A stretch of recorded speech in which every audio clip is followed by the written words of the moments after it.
Love this question. I have a simple answer. I live the way I want the world to be.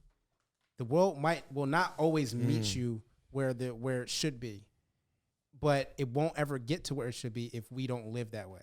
Like if we only deal with how it is, it will never change.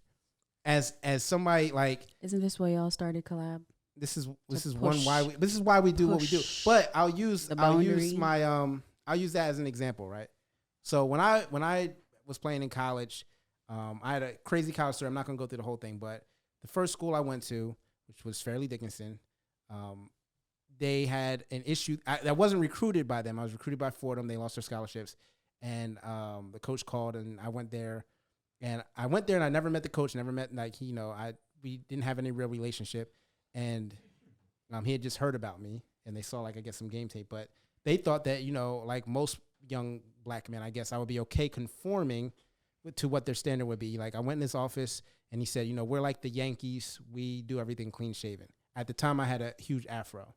That's how I always was. He wanted me to cut my hair. Now, at the time, I had just been voted like NAACP Man of the Year for high school in South Jersey, and I didn't cut my hair for Midnight Madness. So I wasn't allowed to play. I wasn't allowed to participate, and they stood up for me there. I wasn't there. I was kicked out of the gym for that, and they stood up for me there when they didn't see me on the court. That was something I never knew. And it wasn't until the next year when the assistant coach told me about that confrontation that I decided to transfer. I'm somebody who I went to a Catholic school and I had my afro there. You're supposed to have it at a certain inch length. I'm not compromising on who I am to make white people comfortable.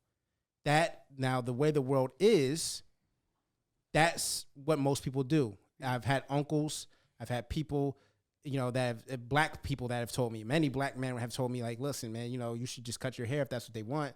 That's how you move up in the world. That's not the world I want to live in.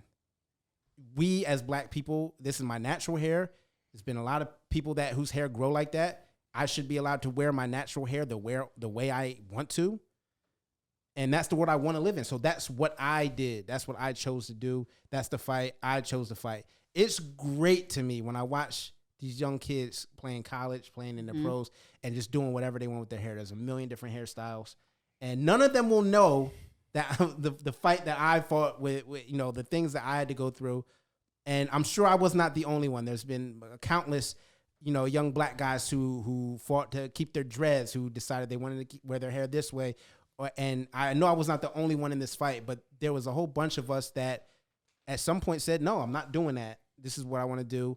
And that's how I approached that situation with everything, right? It's not where the world is, but that's not how I want the world to be. So I'm going to fight to get as close to where it should be as I can, if that answers, the question.